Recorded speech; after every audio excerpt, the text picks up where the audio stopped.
नमस्कार बंधुरा, आज के आमी आपनादेर जोन्नो निये एसेछि डाल भापा बा डाल भर्तार रेसिपि। এই রেসিপিটা আমার মা কিভাবে সহজভাবে বাড়িতে বানাতো সেটাই আজকে আমি আপনাদের দেখাবো। এখানে আমি 1 কাপের 4 ভাগের 1 ভাগ মুসুর ডাল নিয়েছি। মুসুর ডালটা খুব ভালোভাবে ধুয়ে পরিষ্কার করে নিয়েছি। তারপরে একটি পরিষ্কার কাপড়ের মধ্যে এইভাবে আমরা ডালটাকে দিয়ে দেব।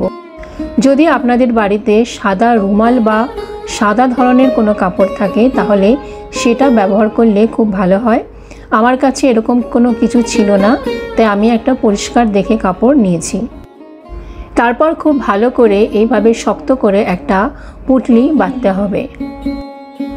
তাড়াহুড়োর সময় কিন্তু আমরা খুব সহজেই এটা বানিয়ে নিতে পারি, আর এটা খেতেও কিন্তু খুব ভালো লাগে। এবার যেই সসপ্যানে আমি ভাত বসিয়েছি সেখানে এই পুঁটলিটা দিয়ে দেব এবং যতক্ষণ ভাতটা রান্না হবে পুঁটলিটা এই জলের মধ্যেই থাকবে। ভাত হয়ে গেলে তখন আমরা পুঁটলিটাকে জল থেকে বার করে নেব। একটা বাটিতে কিছুটা ঠান্ডা জল রেখে আমরা ডালের এই পুঁটলিটাকে জলের মধ্যে রেখে দেব ঠান্ডা হওয়ার জন্য। এর ফাঁকে ভাতের মাঠটাকেও আপনারা গেলে নেবেন। কিছুক্ষণ এইভাবে জলের মধ্যে রাখার পরে তারপরে আমরা পুঁটলিটাকে একটা থালার মধ্যে নিয়ে পুঁটলিটা খুলে ডালটাকে বার করে নেব। দেখুন আমাদের ডাল এখানে সেদ্ধ হয়ে গেছে। এবার পুঁটলিটাকে এইভাবে চিপে চিপে যদি কিছুটা জল থাকে অতিরিক্ত সেই জলটাকে বার করে দিতে হবে।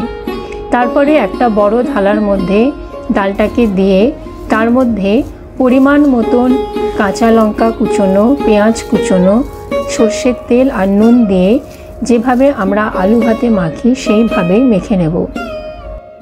অনেক সময় আমাদের খাওয়ার অরুচি হয়, সেই সময় কিন্তু এইভাবে ডাল ভাপা বা ডাল ভর্তা খেতে খুবই ভালো লাগে এবং এটা তৈরি করাও কিন্তু খুবই সহজ।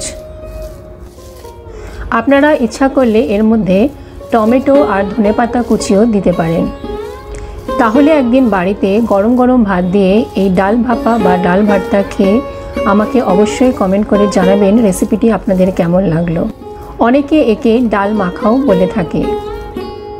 যদি রেসিপিটি আপনাদের ভালো লাগে তাহলে অবশ্যই একটি লাইক করে দেবেন এবং আপনাদের পরিচিতদের সাথে রেসিপিটি শেয়ার করে নেবেন। বিভিন্ন ধরনের চেনা অচেনা রেসিপি পেতে হলে আমার চ্যানেলটিকে আজকেই সাবস্ক্রাইব করে নিন। তাহলে আজকের মতন আসি, আরও একটি নতুন রেসিপি নিয়ে খুব শিগগির দেখা হবে আপনাদের সাথে। নমস্কার।